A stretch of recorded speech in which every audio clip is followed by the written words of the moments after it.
केळी खात होतो आणि मित्राचा फोन आला, भावाचा वाढदिवस आहे.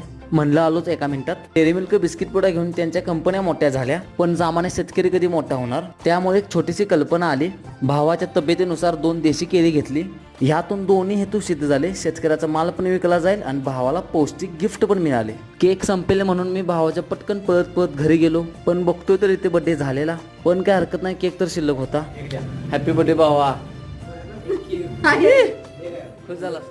Happy birthday. वाढदिवसाने भावाला मी शुभेच्छा दिल्या केळी देऊन, कारण मला माहिती आहे भाऊ मोठा झाला पाहिजे, भावाची प्रगती झाली पाहिजे. डेअरी मिल्क बिस्किट पुडा खाऊन काय भाऊ मोठा होणार नाही, त्यामुळे भावाला मी केळी दिले करतो आणि भावाला पुढील वाटचालीसाठी खूप खूप शुभेच्छा देतो. आणि गोंधळ. हॅपी बर्थडे वाढदिवस.